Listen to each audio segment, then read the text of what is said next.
Hello and welcome to the Variant Cast. We got a little special presentation for you. 2012 was an interesting year, as I'm sure you remember. The world ended, but more importantly, a lot of other people's worlds ended when Disney bought Star Wars for what seems like a deal now of $4 billion. And since then, they have turned it from a silly little franchise. I say silly little, it's one of the biggest franchises of all time, and turned it into a massive conglomerate of a interconnected universe that has no shortage of projects that have been produced and are on the way. However, however, they've pumped a lot of money into this franchise, and sometimes we don't even see what they pump money into. Sometimes they'll drop the entire GDP of a small island nation just to scrap the project 3 months later. And here to tell us about some of those projects and maybe give us some little insight into the behind the scenes, I got the one and only Trent. How you doing today, Trent? Doing good. Been entrenched in just the lore of unfinished Star Wars projects all day, and there's some pretty interesting ones. Let me tell you. There's a going back to all the way back to 1980s, where George Lucas had an original sequel idea to the first original Star Wars that never came to be, called Splinters of the Mind's Eye, which some people might know, some people might not, but I'm sure if you were um, keeping up with Star Wars back in the 80s when it was released, I'm sure that you know all about this. I'm sure that this is a hot piece of content back in the day, but yeah, this was the rumored official sequel to Star Wars that apparently got scrapped and turned into a book. If it were to have become a movie, it would have likely been the second and the last Star Wars movie, which I found out today, which is pretty shocking.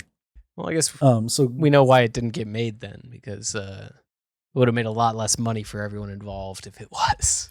yeah, yeah, it's interesting to think about if it did get made, but yeah, apparently George Lucas's idea was he wanted it to be bigger budget, and the ideas that he had for Empire was able to expand on the universe in ways that the Splinters of a Mind's Eye didn't. So that's the reason why they ended up going with Empire Strikes Back, and I think that that is probably for the best because it probably would have been, just one of those weird sci-fi franchises that fizzled out as right after it started. So That tracks. yeah.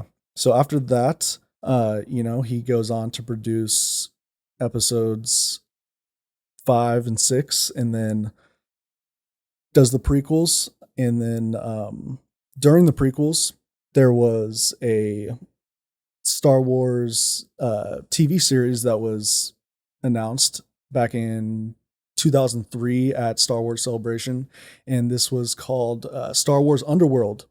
And some people might know this, some people might not, as with all these projects. But Star Wars Underworld was a project that was kind of a passion project for George Lucas, and he apparently had a whole team of concept artists working day and night, all around the clock on this TV series. And apparently, what I heard was they planned 400 episodes of this.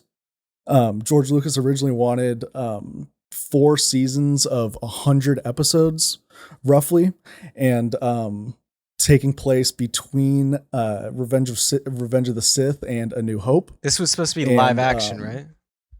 yep, this is supposed to be live action, and the people working on it came out a few years ago and essentially said like, yeah, George is crazy for thinking that we were going to be able to do this. He was essentially asking us to make uh, a movie each week for what would what would have been like $50 million on a TV budget uh for like $5 million.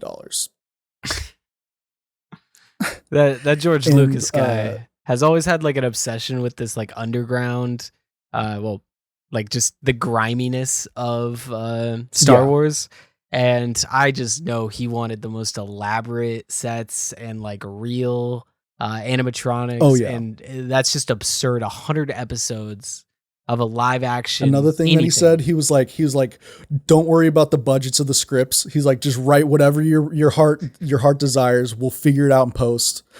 He's like, literally, budget is not a concern. Just do whatever you want. We're Mm, gonna figure it out. mm. And apparently, there was full episodes finished of like live action with uh almost like Clone Wars style animation with like CG animation live action mix of things, which would have been probably awful to look back at. But yeah, this was being developed for about a year apparently, and they had full scripts done and everything. And George Lucas eventually just kind of like turned away from doing that and used some of the ideas of Underworld to start building up the Clone Wars. So like Saw Gerrera, he was a main character in Clone Wars, and he was originally in Underworld. And this one is specifically interesting to look back on because this almost seemed like the Star Wars prequels that people wanted at the time. You know, like watching the original series, people wanted a backstory of like the Jedi versus the Sith and the battle between that, but without having the, you know, the backlash of the prequels that people had. Yeah, it almost kind of seems like a response to that criticism. It's like, okay, all the things you guys didn't like about the prequels I made, I'm gonna make this TV show. It's gonna have 100 episodes. It's never gonna end, and you're gonna have all the Star Wars that you want. Like, it's almost for the hardcore Star Wars fans at the time. Yeah. And he said like we're working on this. It's not going to be done for a few years, but it's going to happen. And you know, it never did.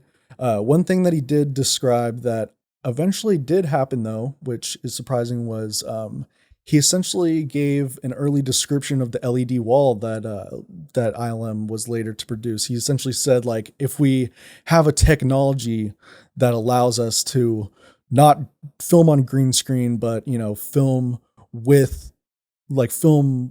locations as if we were actually on location, but in a small thing. Like he was essentially describing the LED wall that they have now. And I'm pretty sure in the making of Mandalorian documentary, they bring George Lucas onto the set, and he's essentially like, yeah, this is like, y'all figured it out. Like This is it. this is what I envisioned. Yeah, yeah. No, it's got to And he be. said that once they did that, then they were gonna start making those movie level TV shows that he was talking about back in the early 2000s. Which I think we finally gotten to that point. I think for all the criticism I have of George Lucas, he is a visionary, for better or worse. And sometimes it takes time to understand his vision, but it seems like he ends up winning at the end of the day. Like, if you think about the reception of the prequels, he ended up winning on that. And you think about, just something like this that's kind of simple throwaway. Oh, he really wanted to just use a green screen that's not a green screen. And then fast forward 10 years, and his franchise is now innovating something for the industry. So shout out George Lucas Yeah, on that front. yeah. Shout out that front, and shout out for selling Star Wars to Disney, which leads us to our next few projects that we're going to be talking to. That's probably a very hot take right there. Yeah, Shout out George Lucas sh- for selling to Disney. shout out George Lucas for not having full creative control of Star Wars. Shout out that. Yeah, yeah. So this next project that we're going to talk about came after the Disney and after the Disney merger. And so after Disney acquired Lucasfilm, they set out to make one Star Wars movie per year, is what they said. And that was an impossible task at the time. They were looking at hiring up and coming filmmakers that they thought would bring new light to the universe, and have different tones and stuff that they could use to expand the universe. And one of those was Rogue One. Uh, so one of the early visual effects supervisors of Star Wars, a big ILM guy, John Knoll, he had the idea of telling the story of the Death Star the Death Star plans getting stolen. Mhm. So he imagined a Mission Impossible style, like heist breakout story um, that would take place between episodes 3 and 4, and that would directly lead into episode 4, and would have just a group of ragtag characters that were fun to follow, and that was not something like we've seen before. So he pitched this idea to Lucasfilm. He had this in his back pocket apparently since like the 90s or the early 2000s, and the early script was called The Destroyer of Worlds, which is kind of on the nose with the Oppenheimer thing, but yeah, so the early script, Destroyer of Worlds, was very similar to the overall story that we see in Rogue One. We see like Krennic is in it, Jyn Erso's in it, Cassian is in it, but he has a different name. He goes by a different name in that script, but it's all very similar. All the characters are there, and the plot points essentially are there. So the hold on. Okay, so the Lucasfilm, so they hire on Gareth Edwards, who is the director. He did Godzilla at the time, the newest Godzilla, the one with Bryan Cranston, the start of the MonsterVerse. But so they brought him on, and he had an idea of this movie that he had the script of that he was given, and he didn't want any evidence of the Force in this movie. He wanted it to be completely detached. He wanted it to tell its own story and kind of set its own terms of the universe going forward.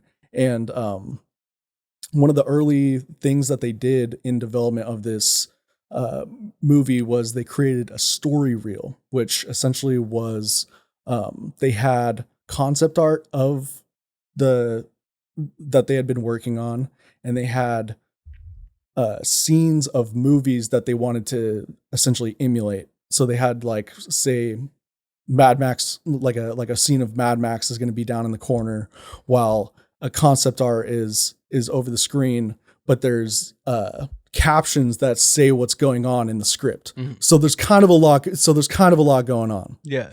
And apparently the editor of Rogue One said, like, watching that was almost like a fever dream. Like like they could tell what the vibe that they wanted to go for, but like they didn't see how it all really fit together. Right.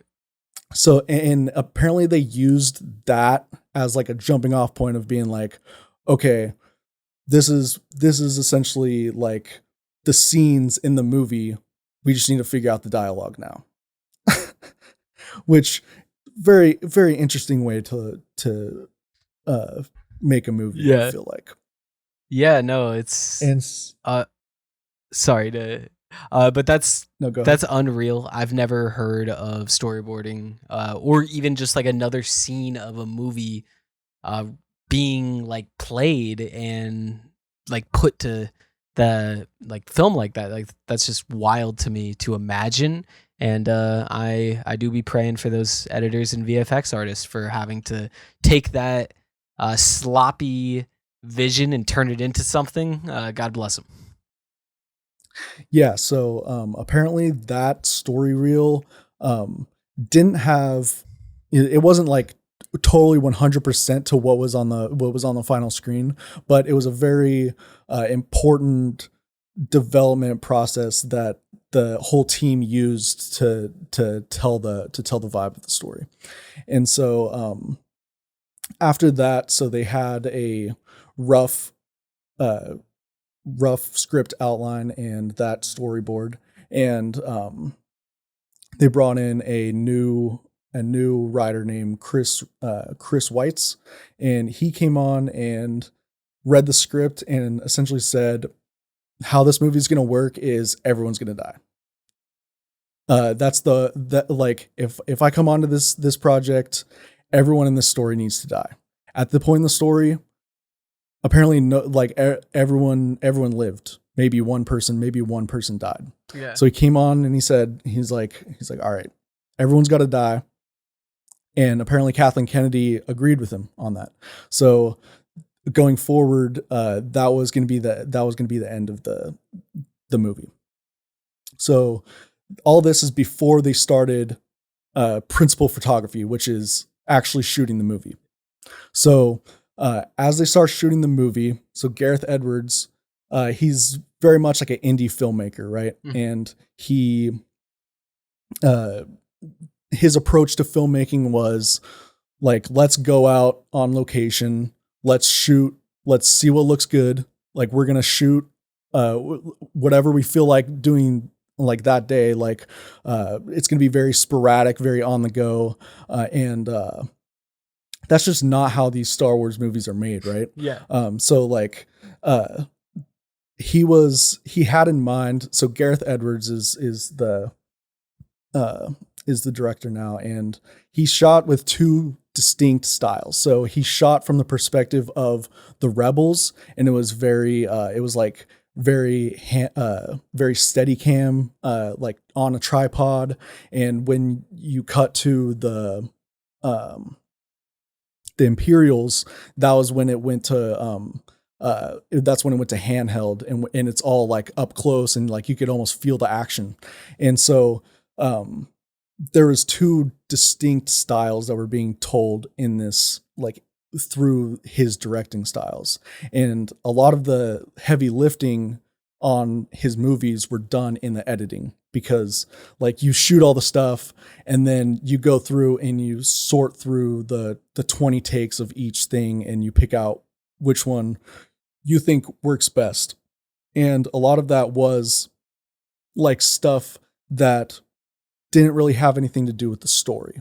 So at the end of every day, apparently they would have something called Indie Hour, where they would look for like cool shots. So there's a shot in the trailer of Jyn with like lights flashing above her. She like turns around. It's a very iconic shot of in the trailer, but that shot was an Indie Hour shot where the principal photography was done for the day, and they were kind of just like, you know, looking around, and they're like, all right, what's some cool framing shots that we need?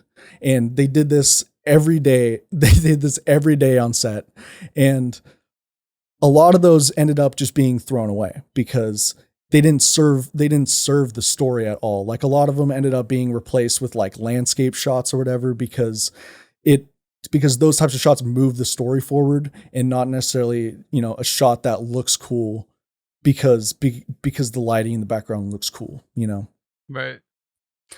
So yeah, it's just a very interesting way of shooting it. And so he films for a few months doing this, and I don't know how much he probably did. 25% of the 25% of the final movie. But so yeah, they saw that a lot of the stuff that he was doing was just like unnecessary or causing long filming hours of like he would stop and be like, oh, we gotta shoot this one shot, and then like he'd be like 5 minutes turned into a half hour, and then like all the crew would be standing around and be like, all right, what are we doing here? So a lot of that I feel like just escalated, snowball effect, into the producers having to step in, and they hired some other some other directors and what are called script doctors of people who would come in and kind of like revise the script and write what they like scenes that they think that they should add or remove and stuff like that. And so they brought in Chris McQuarrie, who does like the Mission Impossible movies, and he is supposedly one of Hollywood's go-to script doctors right now. And so he did a little bit of changing. Tony Gilroy was brought in. He did the Bourne movies, and he ended up being the one to take over from Gareth Edwards, but he had no attachment to Star Wars. He essentially said like, I don't like Star Wars. Like Star Wars has never been my thing.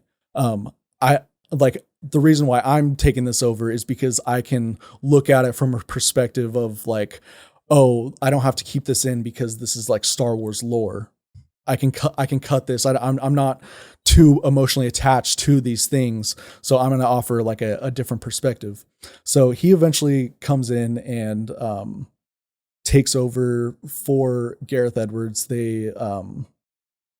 I think they fired Gareth Edwards, and then a couple days later, Tony Gilroy took over. Force Awakens, or okay, so before he gets fired, so Force Awakens comes out, and Jyn Erso is just a very similar character to Rey. She's just like to the general audience, people will see, you know, a woman protagonist in Star Wars and just, you know, automatically start putting things together. But so Lucasfilm said like, oh, we need to, you know, change something, like something is not going right. So they were essentially you know, forced to change things up because of the reaction that people had of the Force Awakens, and they felt like they needed a new direction, so they hired Tony Gilroy and essentially said, make this cohesive. They gave him they gave him all of Gareth Edwards stuff, and they were like, they're like, please just make this a movie we can release next year. And they gave him a year to finish the product, and he took the original script that Gareth Edwards had and used sacrifice as a main theme in the theatrical cut that we see, and so and changed the ending, and what else? Oh, they did use a lot of Gareth Edwards shot stuff, but a lot of it was redid with ADR later. So they would take things where like you can't necessarily tell that what somebody's saying, and they'll go and re-record the dialogue so that the conversation actually makes sense. I mean, so overall, just a very different feel if we got like the original Rogue One that Gareth Edwards wanted to make, I feel like. And I think I might like that movie better. I'm not sure. I think there's a lot of things with Rogue One that feel disjointed, and hearing all of this, it makes a lot of it makes so much more sense. There is too many cooks in the kitchen. And honestly, considering how many cooks in the kitchen, I think a lot of people would be shocked to realize how much behind the scenes like drama and chaos went on with this. Because like that is not a standard production by any means. And No. it comes out with this interesting movie that does feel a little directionless at times. And also has some of the greatest shots in all of Star Wars. So were those Gareth Edwards shots? I don't know if we'll ever know that. They don't generally like to point out who shot what, but there's definitely a contrast in the shots that are in the movie. And to me, now you saying this makes it so much more obvious that, oh yeah, these were just two completely different visions that they were able to stitch together thanks to those good old script doctors. Yeah. And you'll find that that is the case for a lot of these canceled Star Wars projects because very similar story happened to Solo because that's the one we're going to get into next. But Solo was again a early idea that that George Lucas had, and Lawrence Kasdan, who wrote the Return of the Jedi, I believe, he always had this idea of doing a Han Solo series or movie or something along those lines. And so when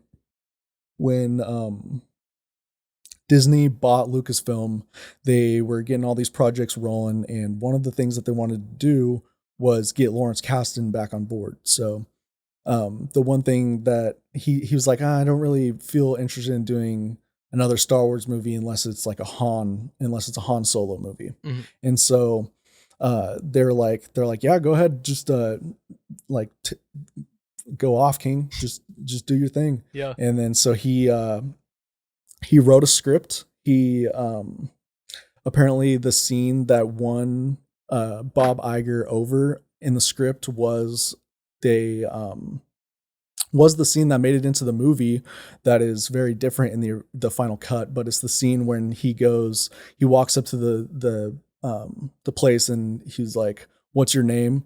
And then Han's like oh, I don't have a name.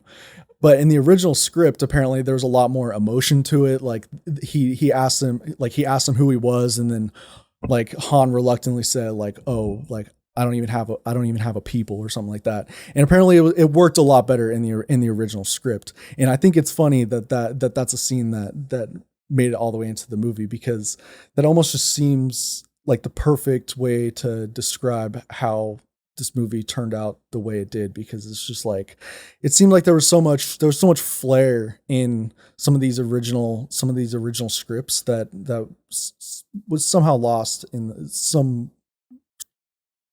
It's like every idea they have is like a fruit or an orange, and every time they mess with it, they just squeeze the juice out, and they just keep squeezing the juice until it's still an orange, but there's just no juice left.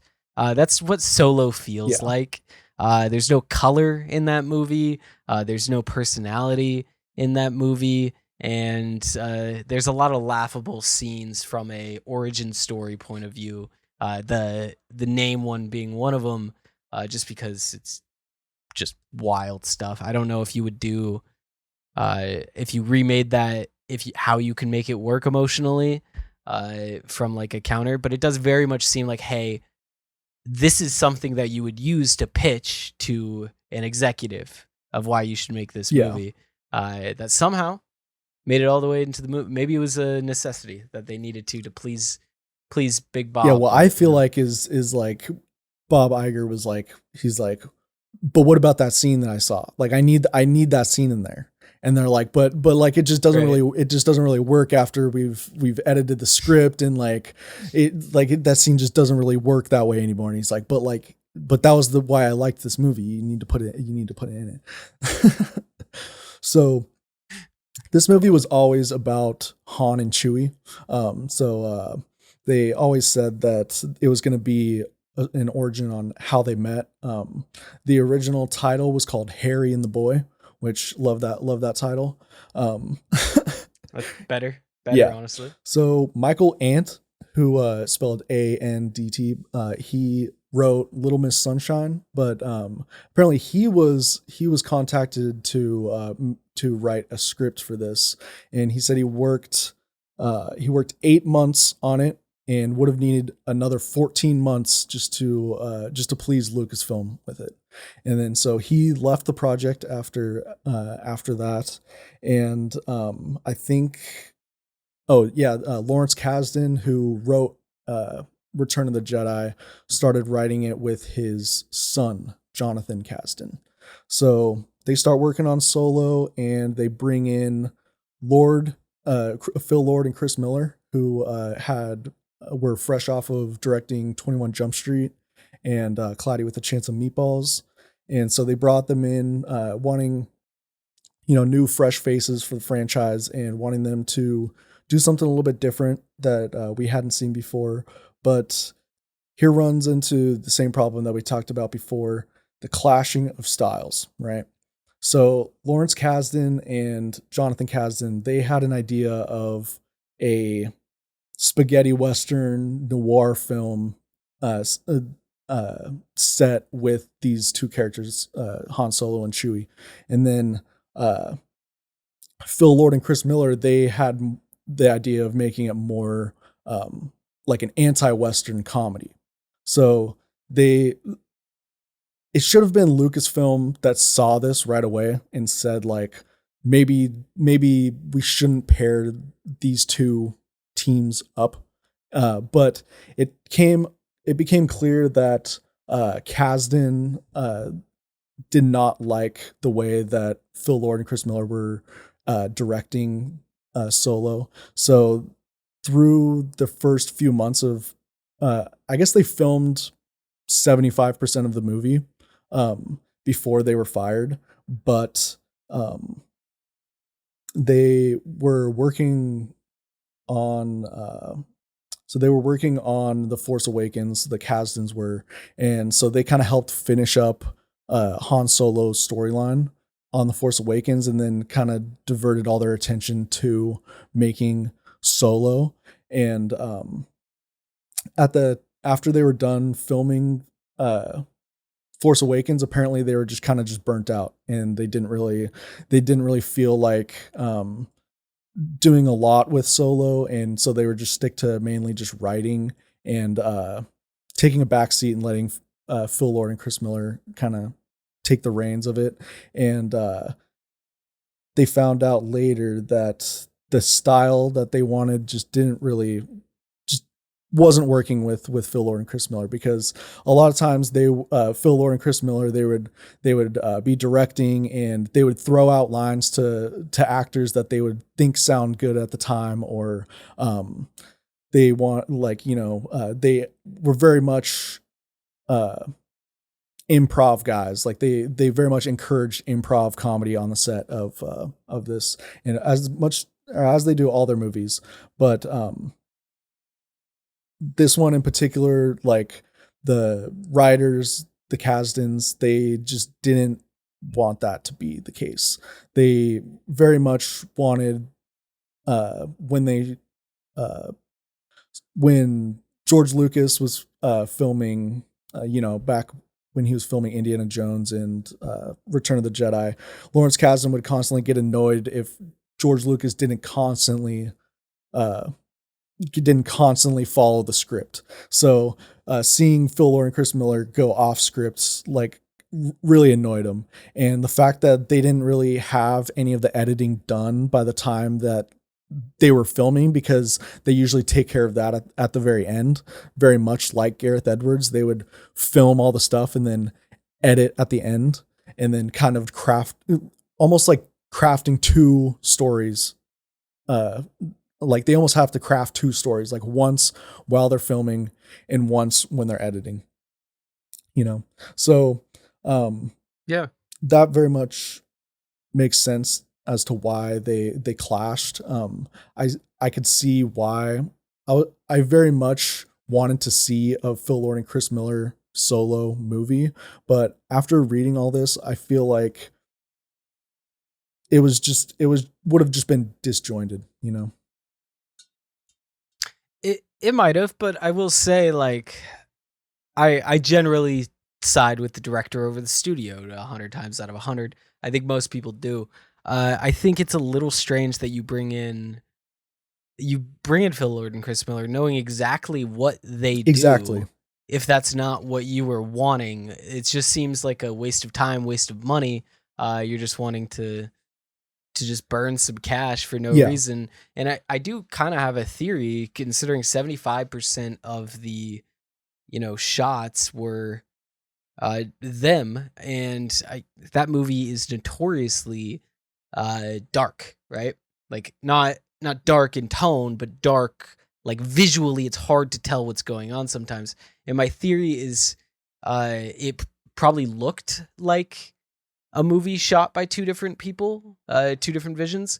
So they're thought to kind of make it a bit more cohesive. Maybe it was like a filter that didn't work with some of the shots that were shot before, and it just was just wrong. I really don't understand because like that movie was borderline not even watchable in Yeah. theaters, which is like there's certain action scenes that you just have no idea what's going on. Like there's that one where they're in the pit, and that was just like absolutely unwatchable from a details point of view because it was just so dark and Yeah. brown.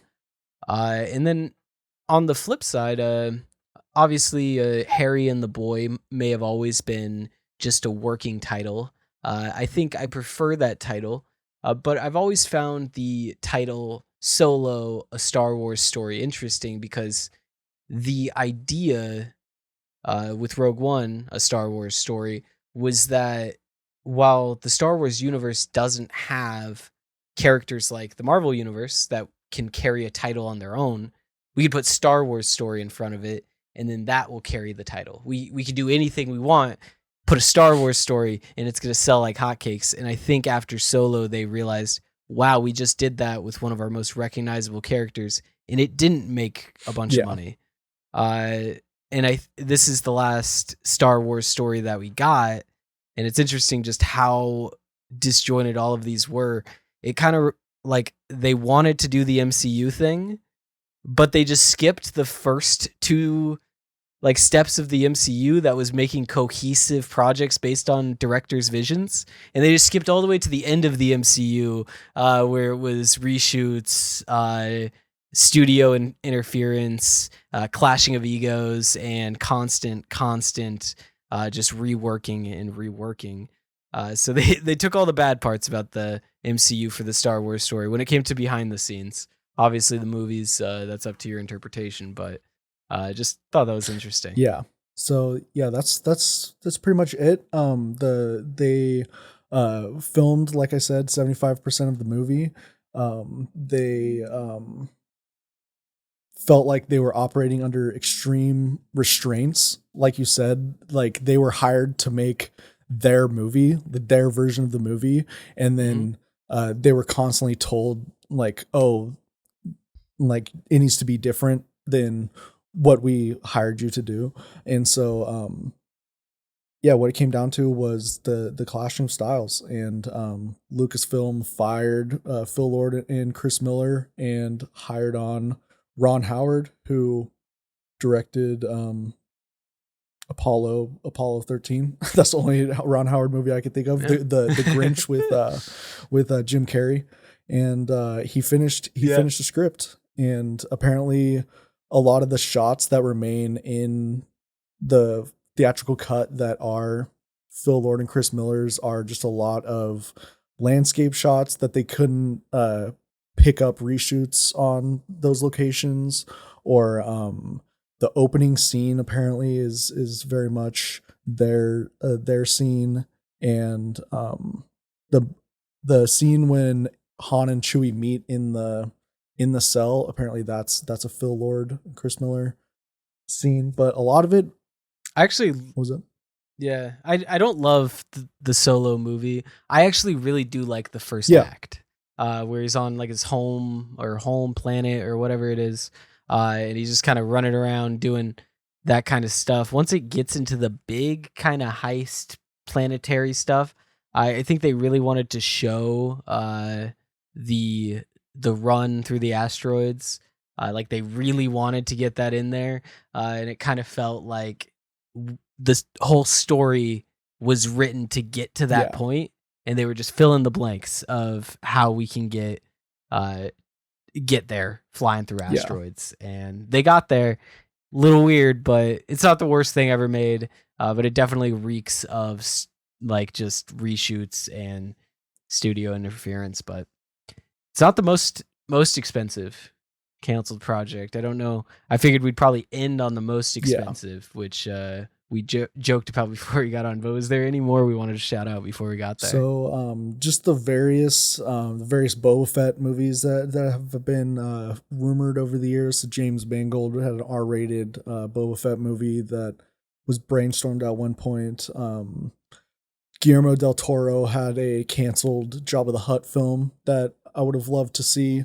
That I would bet that there's probably a script out there of that movie somewhere, and I'd love to see the light of day at some point. And yeah, no, that's pretty much it.